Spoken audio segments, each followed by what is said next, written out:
Талкајќи по мемоарите на ловното друштво Беласица, дојдов до сознание дека во далечната 1946 година, некаде тамо средината на годината, е формирано ловното друштво Беласица од седморица истакнати ловци со единствена цел, а тоа е унапредувањето и заштита на ловството.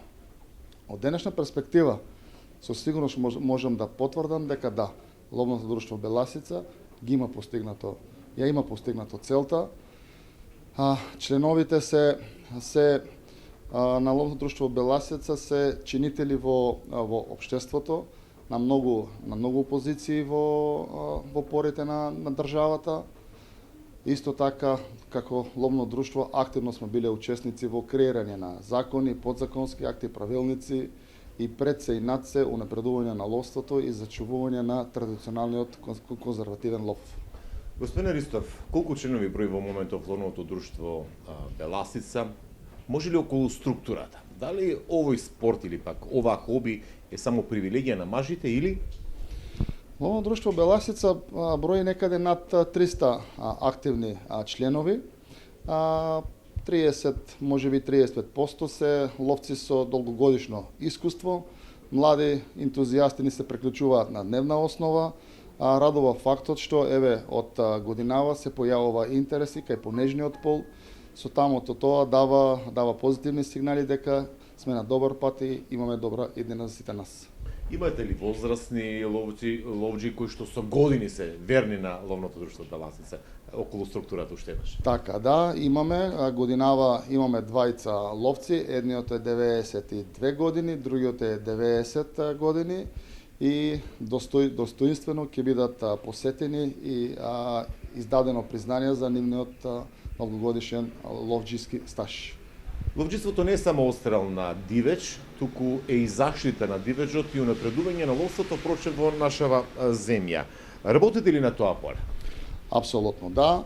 Не е само, како што напоменавте, ловството да се ловат диви животни и штетни животни, туку како ловно друштво имаме и законска, а и морална обврска да вршиме заштита, одгледување, прехрана, размножување и сме одговорни за одржување на биоритмот и држење на билансот во планините. Успевате ли во тоа, имајќи во предвид дека ловократството се уште постои, а вашата обврска е токму зачувување и на дивечот во одредени периоди? Дали успеваме во целост? Не, сигурно не, имајќи во предвид денешната технологија, но вложуваме максимални напори и годинава мислам дека технологијата ќе биде искористена во целост и ќе биде значително намален ловократството. Ловократството постои, најверојатно ќе постои. Господин Ристов, во светот многу се цени или пак многу се ќари од ловниот туризам. Како стоите на ова поле? Имате ли вие ваши резервати или концесиски простори со кои што можете да се пофалите или пак да привлечете домашни странски ловџи кои што ќе платат и ќе уживаат во ловството?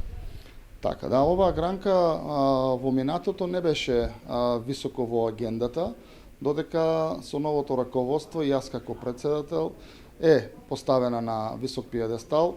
Резервати немаме, но во иднина сигурно дека ќе имаме. Нашите планини и планински предели изобилуваат со шароник лов. Имаме чисти и високи планини. Имаме добар фонд на дивеч, така да во иднина ова гранка сигурно ќе биде на високо ниво, не само за домашен туризам, така и за надворешен туризам. Како го исполнувате денот, бидејќи не сте мал број, 300 членови сте? Апсолутно да. Годинава имаме повеќе манифестации, достоинствено да го одбележиме јубилејот.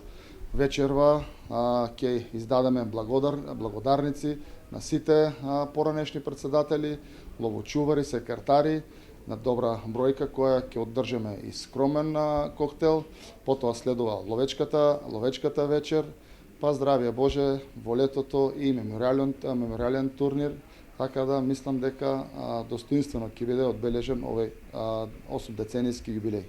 Ја спомнавте ловечката вечер. Што е суштината на таа ловечка вечер и за кога е закажана зборува за тоа?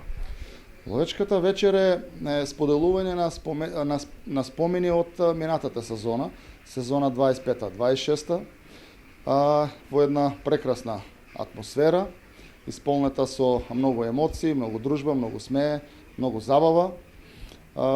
Годинашната ловечка вечер е закажена на 7 февруари.